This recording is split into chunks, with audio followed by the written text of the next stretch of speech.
Hey guys, and welcome to the second of our 4 River Valley Civilization lectures. This one is about ancient Egypt. Just like Mesopotamia, there are plenty of concepts I want you guys to be familiar with by the end of the presentation, so take a moment or two to read through those.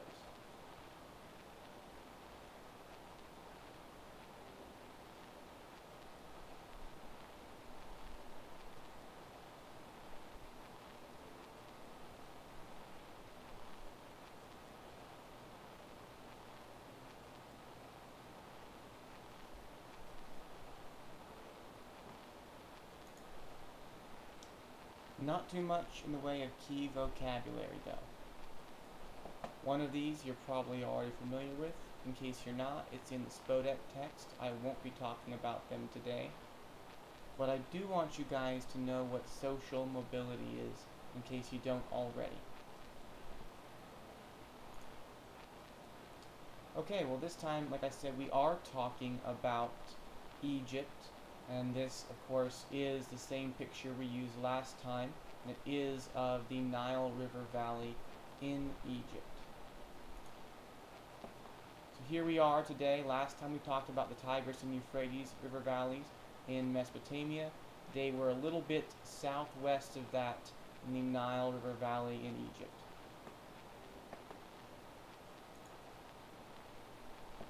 Now, Egypt has a pretty long and storied history as a civilization, but we're only going to talk about the time period in Egypt that's covered by Chapter 3 of Spodek.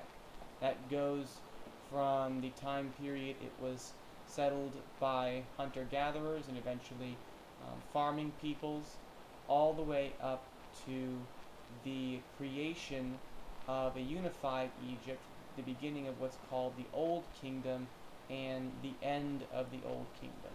More on that in a second.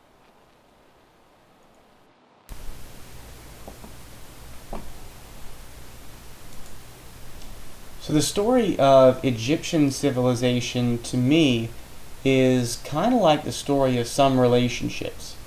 Historians see the beginning of Egyptian civilization with what they call unification, the creation of a single government that controlled the entire Nile River Valley, the creation of that government out of a series of separate governments that controlled portions of that valley.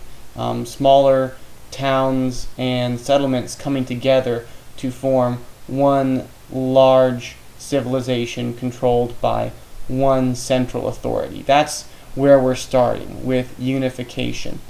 And that's pretty much also where we're going to end today. A lot of Egyptian history is a story of disunification and then reunification and expansion on that original territory, and then disunification again, and then reunification and further expansion. We're not going to see any of that until we start talking about Egypt as an empire. Today we're talking about the earliest period in Egyptian history. That's the unification.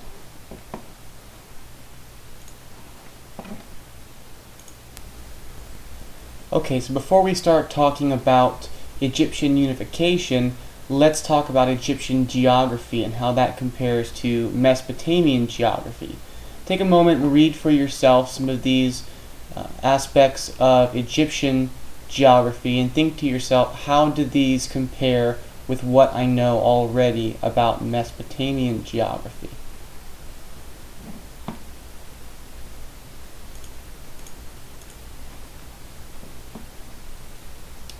When you're done with that, I want you to take a minute to consider how the differences between Mesopotamian and Egyptian geography could have led to different cultures, different societies in those two regions. Take about 3 minutes, think to yourself, pause the video, and I'll be back with you shortly.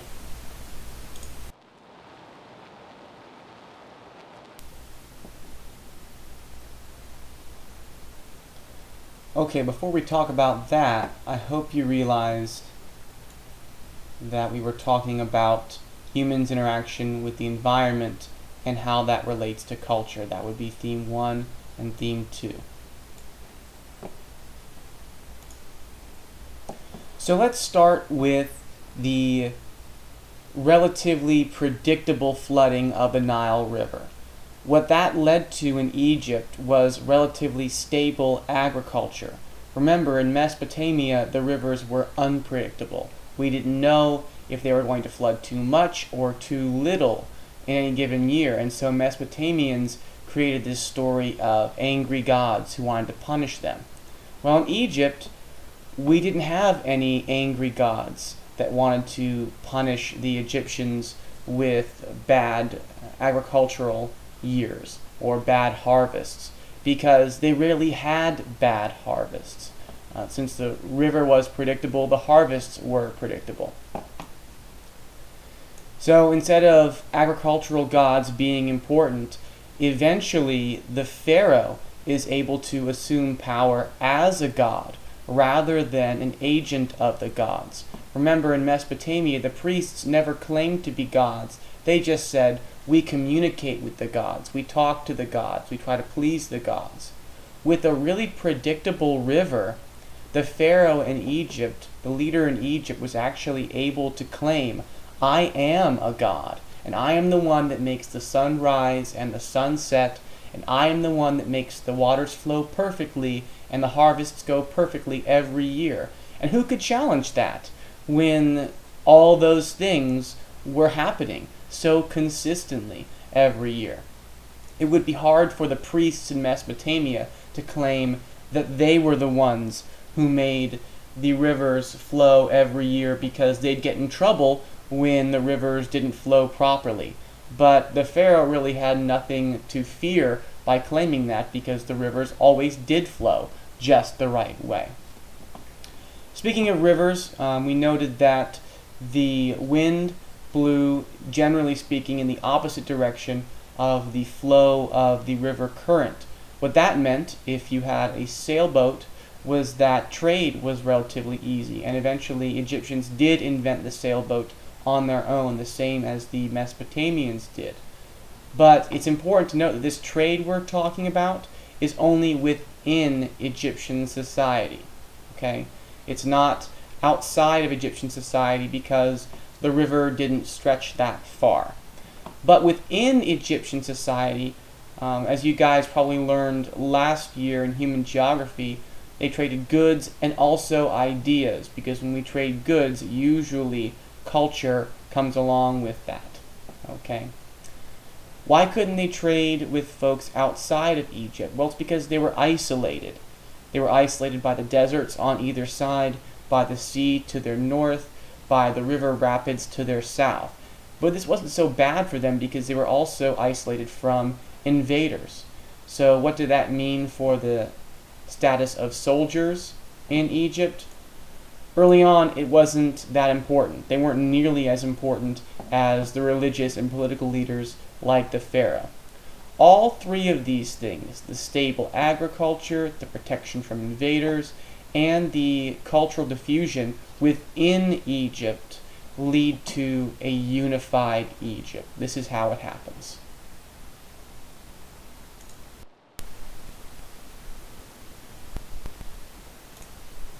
Now, historians are actually lucky enough to have a pretty good idea of the person responsible for unifying Egypt. They believe that person was Narmer or Menes, depending on who you ask. If you see those names, they're the same person. But I'm actually not interested in the guy's name. That's not really important. The reason I bring this up is because I want to take the opportunity to discuss how historians form their arguments, what types of evidence they use as proof to support their ideas. And in this case, historians use two pieces of evidence to support the assertion that Narmer, or Menes, depending on who you ask, was the guy who unified Egypt. Let's deal with the Narmer Palette first. This is the Narmer Palette. It's basically a stone carving that you're looking at, and these two halves are really just two sides of the same object. Okay, so this would be the front, this would be the back, but they are the same object and they're actually joined. And what historians believe that they see here is the same individual, Narmer, or Menes, again depending on who you asked, depicted wearing a different crown.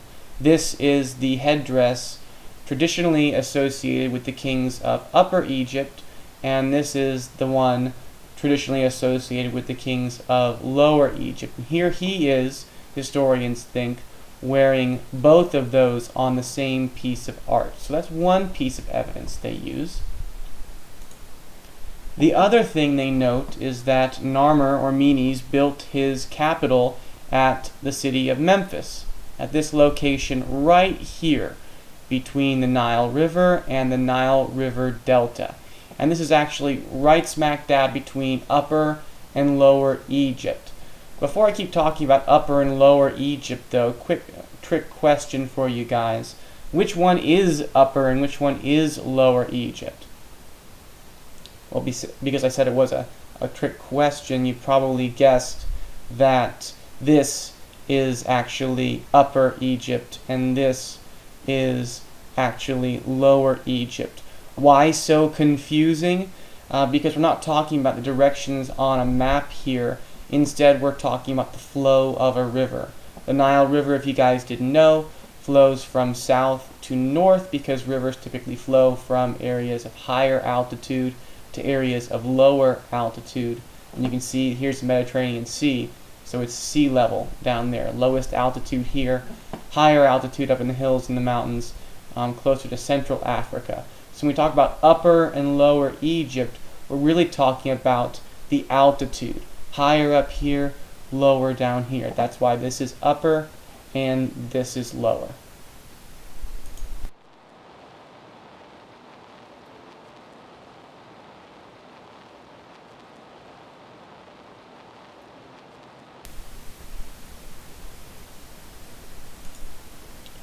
Well, once Egypt is unified politically, it isn't too long before it starts producing those things that are so familiar to us from ancient civilization. Those works of monumental architecture like the pyramids.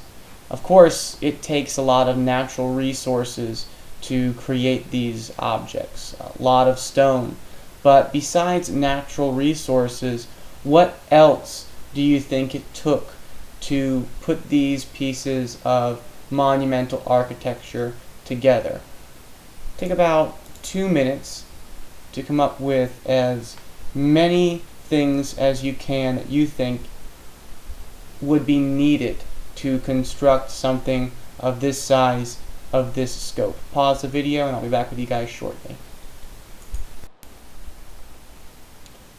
It's my hope that as you guys were thinking about this question, you were thinking about this in terms of Mesopotamia's architecture, Mesopotamia's monuments, because there are a lot of similarities here, not just in the religious purpose of these monuments, but also in what it takes to build them.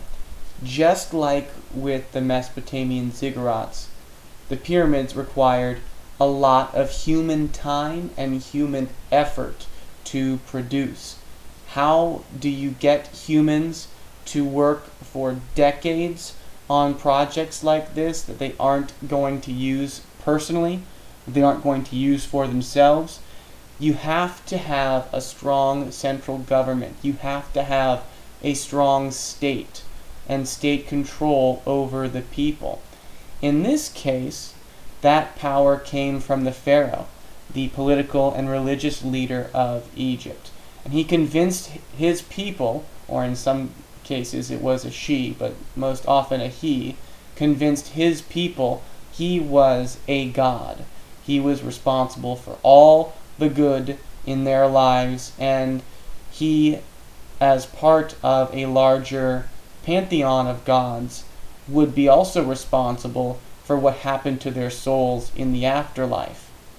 And just like every other religion, I'm not going to try to say it's true, I'm not going to try to say it's false, but what matters is that people in Egypt believed the pharaoh was a god, believed he had an impact on their lives, believed he had an impact on their afterlives. And because of that belief, they did great things for the pharaoh, like build these pyramids.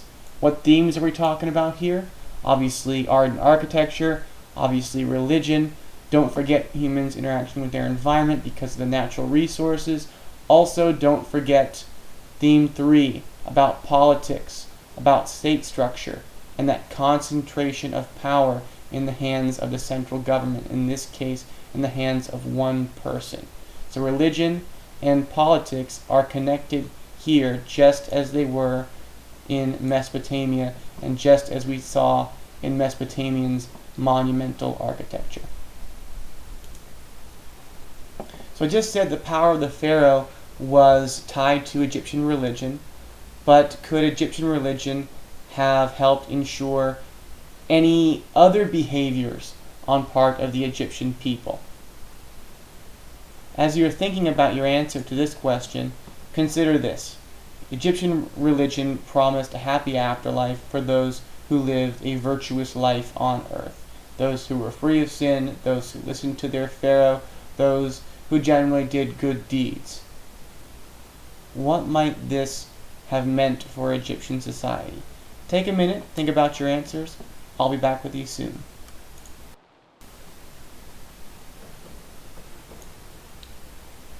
Alright, in this case, religion served as kind of a moral guideline for society.